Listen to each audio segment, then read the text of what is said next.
வணக்கம். சற்று முன் கிடைக்கப்பெற்ற மிக முக்கியமான செய்தி ஒன்று வெளியாகியுள்ளது. இந்திய தலைமை தேர்தல் அதிகாரி ஸ்டாலின் அவர்களது பதவிக்காலம் முடியக்கூடிய தேதியை அறிவித்துவிட்டார்.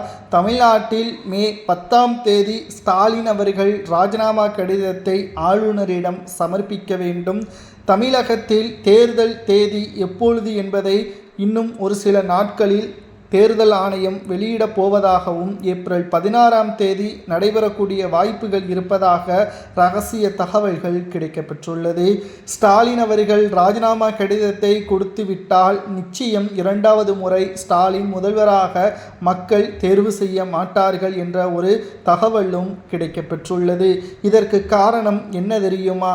3 முக்கியமான காரணங்கள். திமுக 10 ஆண்டுகள் ஆட்சி அமைக்காமல் இருந்தது. ஸ்டாலின் அவர்கள் மக்கள் மத்தியில் பிரச்சாரங்கள் நடைபயணம் என்று நம்பிக்கையை விதைத்தார். 524 வாக்குறுதிகளையும் கூறினார். ஆனால் அதில் சுமார் 20% கூட முழுமையாக நிறைவேற்றவில்லை. இது மிக முக்கியமான காரணம் 2வது முறையாக ஆட்சி அமைக்க முடியாததற்கு. 2வது காரணம், தமிழ்நாட்டில் அமைச்சர்கள் மக்களை ஓசி என்று பெண்களை அவதூறாகவும் குறிப்பிட்ட சமூகத்தினருக்கு இழிவாகவும் பேசியது. மக்கள் கடுமையான கோபத்திற்கு உள்ளானார்கள். அது மட்டுமல்ல, அமைச்சர்கள் மீது இருக்கக்கூடிய வருமான வரித்துறை அதிகாரிகள், அமலாக்கத்துறை அதிகாரிகள் சோதனையில் பல கோடிகள் சிக்கியது. குறிப்பாக செந்தில் பாலாஜி, KN நேரு, பொன்முடி இவர்கள் மீது நடவடிக்கை எடுக்காமல் ஸ்டாலின் அவர்கள் வேடிக்கை பார்த்ததும் 2வது முக்கியமான காரணம். ஸ்டாலின் அவர்கள் 2வதாக முதல்வர் பதவியை பூர்த்தி செய்ய முடியாததற்கு. 3வது மிக முக்கியமான காரணம் என்ன தெரியுமா?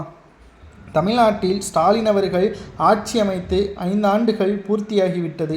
ஆனாலும் கூட ஸ்டாலின் அவர்கள் சொன்ன வாக்குறுதியை நிறைவேற்றவில்லை. அமைச்சர்களை கட்டுப்படுத்த முடியவில்லை. அது மட்டுமல்ல, திராவிட முன்னேற்ற கழகத்திற்கு பொறுத்தளவிற்கு நிச்சயம் தமிழக மக்கள் அனைவரும் திமுக வேண்டாம் என்ற ஒரு முடிவிற்கு வந்துவிட்டார்கள். இதனால்தான் தமிழக தேர்தல் தேதி எப்பொழுது என்று எதிர்பார்க்கப்பட்ட நிலையில் தற்பொழுது முதற்கட்டமாக மே 10ஆம் தேதியோடு முதல்வராக இருக்கக்கூடிய ஸ்டாலின் அவர்கள் ராஜினாமா கடிதத்தை ஆளுநரிடம் கொடுக்க வேண்டும்.